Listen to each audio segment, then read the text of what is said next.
하나님의 말씀은 고린도전서 1장 4절에서부터 9절까지, 제목은 그리스도 안에서입니다. 그리스도 안에 있는 자는 하나님의 부르심을 받은 자입니다. 예수님과 교제케 하시는 미쁘신 하나님의 은혜입니다. 우리와 교제하시는 분은 하나님의 아들이십니다. 예수님이십니다. 그리스도십니다. 바로 우리 주가 되시는 분이십니다. 그분과 우리는 교제가 이루어지고 있습니다. 신령한 교제입니다. 그리스도 안에서 주어지는 일들을 좀 생각해 보겠습니다. 첫째는 그리스도 안에서 받은 은혜입니다. 하나님이 은혜를 주셨기 때문입니다. 고린도전서 1장 4절에 보면 그리스도 예수 안에서 너희에게 주신 하나님의 은혜로 말미암아 내가 너희를 위하여 항상 하나님께 감사하노니라고 했습니다. 그리스도 예수 안에서 너희에게 주신 하나님의 은혜, 은혜는 하나님의 것입니다.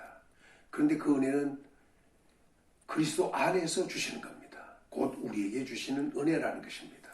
오늘도 우리가 예수 그리스도 안에 있으면 하나님의 은혜를 받을 수 있는 겁니다. 은혜 받으시기를 예수님의 이름으로 축원합니다. 두 번째는 그리스도 안에 모든 일이 있습니다. 그리스도 안에. 고린도전서 1장 5절에 보면 너희가 그 안에서 모든 일 곧 이렇게 했습니다. 모든 일 곧 그리스도 안에서 이루어지는 일들이 있습니다. 그 중에 하나가 은변입니다.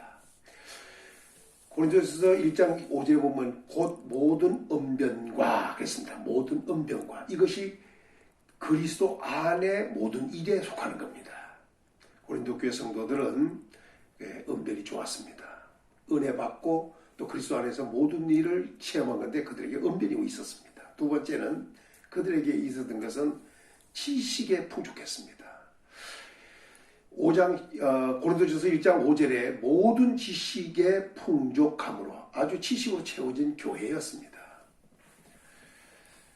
말도 잘할 뿐 아니라 성경에 대한 지식도 상당했습니다. 그래서 바울이 고린도 교 전후서를 통하여 여러 가지 말씀을 한 것을 그들은 가지고 있었기 때문에 그들은 지식 있는 말씀에 지식 있는 성도들이었다는 것을 말씀하고 있습니다. 이렇게 지식이 있다 보니까 이 사람들에게 일어난 것은 그리스도의 정거가 견고하게 됐습니다. 그러니까 은변도 좋고 지식에도 풍족하다 보니까 예수 그리스도의 그 정거가 아주 견고하게 됐습니다. 그러니까 예수 그리스도에 대한 복음에 대하여 아주 그냥 흔들림이 없는 이러한 신앙을 가질 수가 있었습니다. 또 이렇게 그리스도의 정거가 견고하게 되다 보니까 모든 은사에 또 부족함이 없게 됐습니다. 모든 은사에. 그러니까 은사는 여러 가지인데 그 은사에 부족함이 없었어요. 7절에 이렇게 말합니다. 너희가 모든 은사에 부족함이 없이 이렇게 했습니다. 그러니까 은사는 여러 가지인데 그 은사에 부족함이 없었다는 겁니다. 오늘은 좀 이 은사에 대해서 좀 구체적으로 몇 가지를 좀 얘기할 필요가 있겠습니다. 이 은사라고 하는 것은 전부 하늘의 은사입니다. 곧 하늘로부터 오는 하나님의 은사입니다. 그래서 히브리서 4장 6절에 보면 하늘의 은사를 맛보고 이렇게 표현했던 겁니다. 그리고 이 은사는 모든 은사는 신령한 것입니다. 로마서 1장 11절에 보면은 신령한 은사를 너희에게 나누어 주어라고 했습니다. 그러니까 신령한 은사를 나누어 주어 너희를 견고케 하리 함이라. 은사를 받고 나면 신령한 은사를 받고 나면 사람 자체가 신앙이 견고해지게 되어 있는 거죠. 또 더 나가서 은사는 기쁜 겁니다. 그 신실한 것인데 사도행전 13장 34절에 보면 이렇게 말씀하고 있습니다. 내가 다윗의 거룩하고 미쁜 은사를 너희에게 주리라. 미쁜 은사가 있다는 거예요. 그러니까 은사는 미쁜 것이다. 그 말이죠. 또 은사는 선물입니다. 로마서 5장 15절에 보면 하나님께서 주시는 것 중에 하나인데 그러나 이 은사는 그 범죄와 같지 아니하니 곧 한 사람의 범죄로 인해 많은 사람이 죽었는데 더욱 하나님의 은혜와 또한 한 사람 예수 그리스도의 은혜로 말미암은 선물은 많은 사람에게 넘쳤느니라. 여기서 은사를 얘기했는데 이건 곧 선물이다. 이렇게 표현하고 있는 거죠. 또 한 가지, 은사는 의롭다면 이르게 하는 게 은사입니다. 밑에 내려가서 은사는 많은 범죄로 말미암아 의롭다 하심에 이르게 함이라 이렇게 말씀했어요. 이 로마서 5장 16절의 얘기입니다. 로마서 6장 24절에 보면 은사는 영생으로 표현합니다. 하나님의 은사는 그리스도 예수 우리 주 안에 있는 영생이니라 이렇게 말씀을 했어요. 그 다음에 로마서 12장 6절에 보면 은사는 그냥 받는 게 아니라 은혜대로 받는 것이다. 우리에게 주신 은혜대로 받은 은사가 각각 다르니 이렇게 말했어요. 그러니까 은사는 각각 있는데 은혜대로 받은 은사가 이렇게 다르다는 거예요.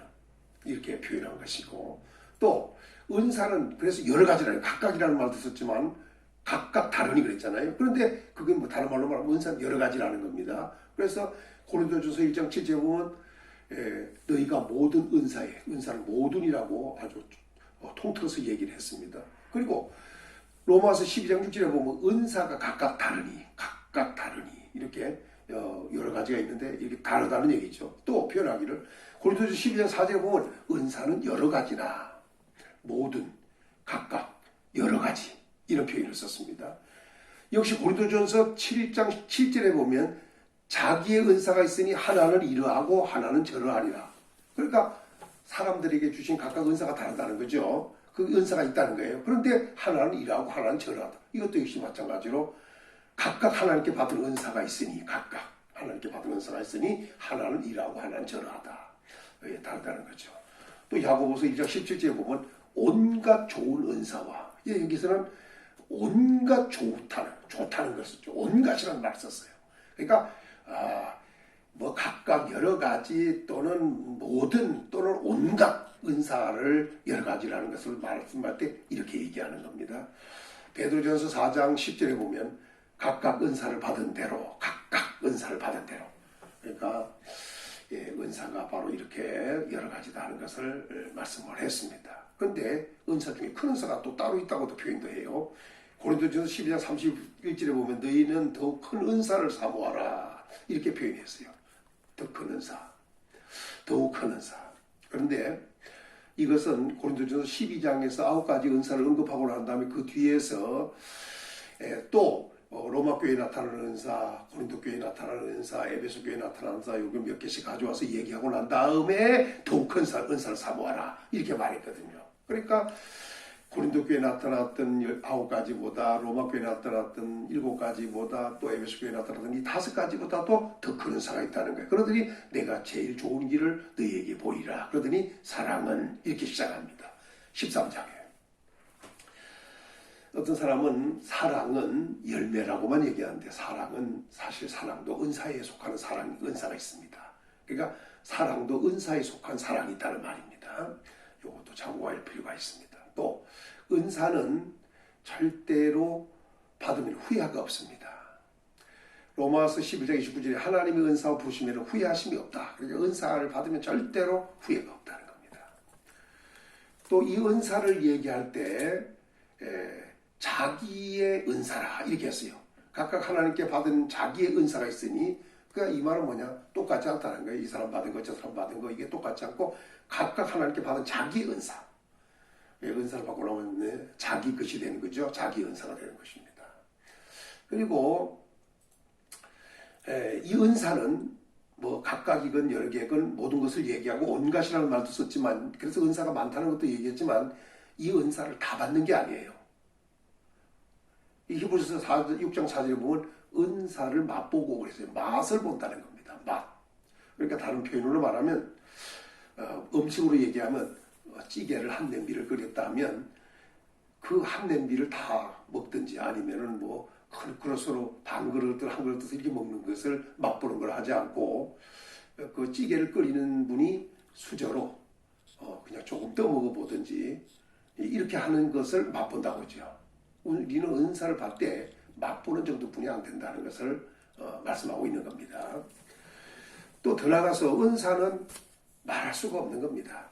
고린도후서 9장 15절에 보면 말할 수 없는 그의 은사로 말미암아 하나님께 감사한다 이렇게 말씀을 했어요. 그러니까 은사는 말할 수 없는 것입니다.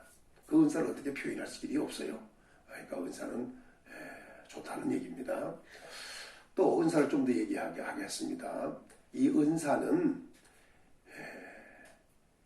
우리 속에 있어야 합니다. 디모데전서 4장 14절 보면 내 속에 있는 은사고 장로회에서 안수받을 때 예언을 통하여 받은 것을 가볍게 여기지 말라 이렇게 말했는데 여기서 중요한 말씀을 하고 있습니다. 내 속에 있는 은사. 그러니까 이 은사가 우리 속에 있다는 거죠. 바울 입장에서 보면 디모데 속에 은사가 있다는 겁니다. 그런데 그 은사를 언제 받았냐 했더니 장로회에서 안수받을 때 예언을 따라 받은 것이라는 겁니다. 그러니까 받은 그까지를 얘기해 주고 또 한 가지는 그 은사를 절대로 가볍게 여기지 말라는 겁니다. 은사를 받는 것이 중요한 것이고 또 받았다면 그것을 절대로 가볍게 여기면 안 된다. 은사에 대해서 한 가지만 더 이야기하겠습니다. 은사는 받았으면 불이듯 해야 됩니다. 디모데후서 1장 6절에 보면 내 속에 있는 하나님의 은사를 다시 불이듯하게 하기 위하여라고 했습니다. 그러니까 은사를 우리가 속에 받았습니다. 우리 속에 우리 마음에 하나님의 은사가 와 있습니다. 그런데 그 은사가 그냥 불이 꺼진 것처럼 아니면 불이 있는데 없는 것처럼 이렇게 되는 경우가 있습니다. 옛날 그 화로를 생각해 보시면 방이 추울 때 그 화로에다가 그 숯불을 갖다가 갖다 놓습니다. 그리고 그것을 오래가게 하기 위해서는 그 재를 약간 이렇게 덮어 놓습니다. 그리고 필요할 때는 이렇게 벌려놓으면 또 그게 막 불이듯하게 일어나는 것을 보게 되는데 은사도 우리 속에 그런데 은사는 우리 속에 이렇게 덮어져 있듯이 또 아니면 꺼진 것 같은 이런 상태에 있게 해서는 안 됩니다. 막 은사는 항상 불이듯 해야 됩니다. 이 말을 사용해야 된다는 얘기죠. 그런데 왜 이 은사를 데살로니가 고린도 교회는 이 은사에 부족함이 없다 했으니까 은사를 아주 받되 풍성하게 받았다니 강하게 아주 은사를 받은 겁니다. 근데 은사를 이렇게 여러 가지 이렇게 좋은 은사를 이렇게 받았는데 받음으로 그들에게는 어떤 결과가 왔느냐? 그들은 은사에 부족함이 없이 예수님의 재림을 기다렸습니다. 그러니까 그 은사가 부족함이 없다 보니까 그 은사로 재림을 기다리는데 사용했다는 거예요. 아주 중요한 것입니다. 그 은사를 사용함으로 또 은사를 활용함으로 우리가 다른데 마음쓰고 생각하는 것이 아니다. 고린도 교회 같은 경우는 은사의 부족함도 없었지만 그 은사를 가지고 예수님 재림을 기다리는데 사용했습니다. 그래서 고린도전서 1장 7절에서 8절에 보면 너희가 모든 은사의 부족함 없이 우리 주 예수 그리스도의 나타나심을 기다림이라. 은사 받고 그 은사의 부족함이 없이 예수 그리스도의 재림을 기다리었다니까요. 재림을 기다릴 수 있는 은사의 부족함이 없이 예수님의 재림을 기다리는 은사를 아주 풍성하게 받은 강하게 받은 성도들이 되어야겠습니다. 그리고 은사가 아주 불리되어야겠습니다. 8절에 이렇게 말씀합니다. 주께서 너희를 우리 주 예수 그리스도의 날에 책망할 것이 없는 자를 끝까지 경고케 하시리라. 예수님의 재림을 기다리는 성도가 되는 것이 복 있는 것은 예수 그리스도께서 오시는 날, 재림하시는 날 책망할 것이 없이 끝까지 경고케 해주시겠다. 이렇게 말을 했습니다. 고린도 교회는 은혜 받은 교회입니다. 고린도 교회는 구변이 있고 또 구별고 언변이 좋았고 들어가서 지식이 풍족했습니다. 그러다 보니까 그리스도의 정거가 아주 견고하게 됐습니다. 흔들림이 없는 그 신앙을 가지게 됐습니다. 그리고 또 은사에 또 부족함이 없이 되어버려요. 이게 그리스도의 정거가 견고하게 되니까 또 은사에도 부족함이 없이 됐어요. 그 은사에 부족함이 없다 보니까 그 은사를 가지고 또 예수님 재림을 기다리는 사람으로 바꿔진 겁니다. 성도 여러분, 고린도 교회 성도들 같이 은혜 받아야 합니다. 구변도 있어야 합니다. 지식에도 풍족해야 됩니다. 예수 그리스도의 증거가 견고하게 돼야 됩니다. 그리고 은사에도 풍족해야 됩니다. 그리고 예수님의 재림을 기다리는 성도가 되어야 합니다. 복 있는 성도 되어지기를 예수님의 이름으로 축원합니다.